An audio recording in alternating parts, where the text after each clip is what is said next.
Hello guys, welcome to my full blog video.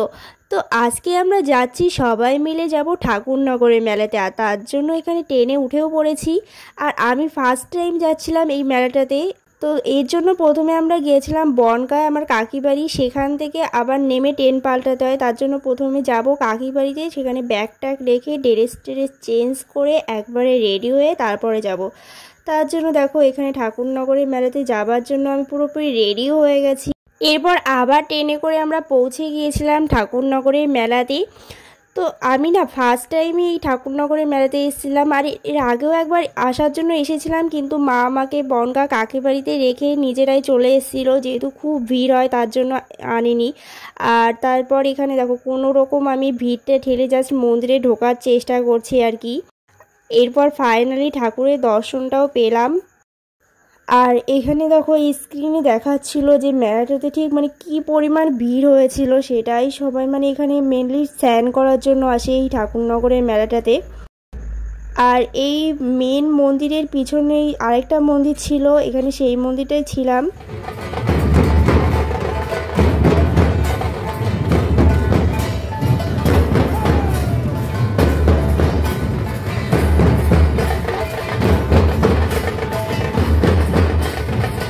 এরপর আমরা second মন্দিরে ঠাকুরটারও দর্শন করলাম আর কি। আর এখানে পিছনে দেখো সবাই যে মাতামটা দিচ্ছিল সেটাই আর কি এখানে হচ্ছিল।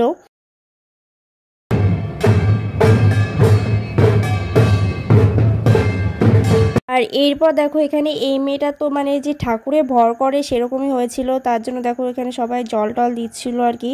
তাও ঠিক হচ্ছিল না, তারপর বেশ অনেক টাইম পর যে ঠিক হয়েছিল। আর এরপর আমরা সবাই মিলে এখানে মেলা ঘুরছিলাম। আর তখনই আমার মা এই হরিচাঁদ ঠাকুরের বইগুলো কেনার জন্য দেখছিল আর কি। আর তারপর আমরা সবাই মিলে চলে এসেছি এই ঠাকুরনগরের যে ঘাটটা নদীতে সেখানটায়। তো মেনলি কিন্তু এই ঠাকুরনগরের মেলাতে সবাই যায় হচ্ছে এই নদীতে পুণ্য স্নান করার জন্য। আর শোনা যায় নাকি এই নদীতে টাইমলি যে স্নান করলে একটা টাইম থাকে, সেই সময়ের মধ্যে স্নান করতে পারলে তুমি যে মনস্কামনা থাকে সেইগুলো নাকি পূর্ণ হয়।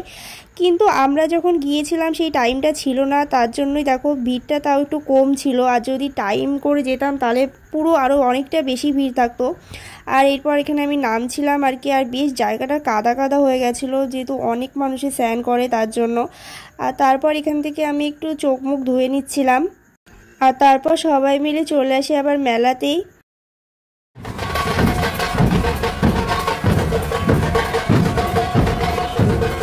আর এখানে এই মালাগুলো দেখছিল আমার বৌদিরা ছিল, তারাই কেনার জন্য।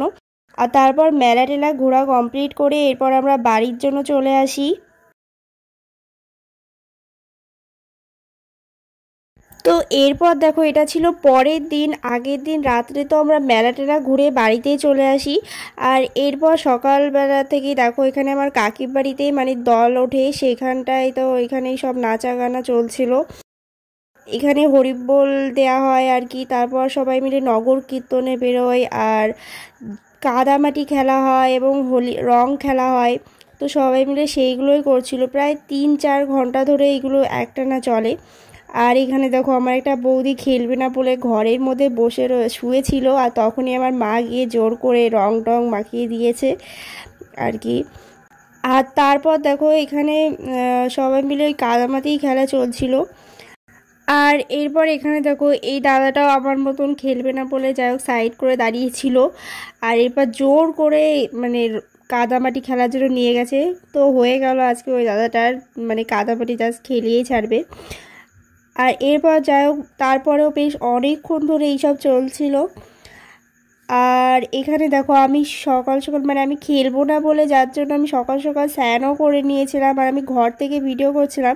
তারপরে দেখো একদম লাস্ট ফিনিশিং আমাকে একদম জোর করে কাদামাটিতে চুপকি লাগিয়ে দেয় আর কি। আর তারপর আমাকে স্নান করতে যেতে হয় আবার। আর এরপর সেখান থেকে বনগাঁ থেকে নেক্সট ডে আমরা আবার গিয়েছিলাম আরেকটা জায়গায়। তো এখানে যেতে যেতে দেখো ট্রেনের মধ্যে আমার এই পুচকু সোনাটা ঘুমিয়েই পড়েছিল। তো আমরা গিয়েছিলাম হচ্ছে চাঁদপাড়া, সেখানটায় আমার একটা দিদির ননদ বাড়ি। তো সেখানটাও হরিবোল ঠাকুরের অনেক বড় করে পুজো টুজো হয়। তো এখানে দেখো আমরা পৌঁছেও গেছিলাম। আর ওদের বাড়িতে পুরো একটা হরি ঠাকুরের মন্দিরও ছিল। ওদের বাড়িতেও এরকম অনেক বড় দল টল ওঠে, সেখানে সব এরকম ঢাক ঢাক বাজানো হয় আর কি। আর এরপর আমরা মন্দির, আর সেই দিনকে বিকেলবেলায় আমরা বাড়ি আসার জন্য আবার বেরিয়েও পড়েছিলাম।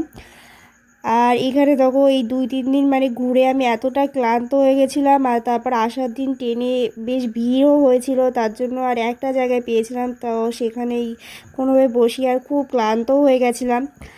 আর এরপর ফাইনালি বাড়ির কাছে পৌঁছে গেছি। আর এখানে দেখো ঠাকুরনগরের মেলার থেকে এই মন্তিকার জন্য একটা ঠাকুরের ছবি দেওয়া জামা আনা হয়েছিল। তো ও না এইসব ঠাকুরের জামা পেয়ে তো ভীষণই খুশি হয়ে গেছিলো। আর দুটো জামা আনা হয়েছিল আমার, আর দুটো দিদির মেয়ের জন্য আনা হয়েছিল। তো আমাদের ঘোরাটা এখানে কমপ্লিট হয়ে গেছে। আর আজকের মতন ব্লগটা এখানেই শেষ করছি। ভালো লেগে থাকলে অবশ্যই লাইক শেয়ার সাবস্ক্রাইব করে দিও।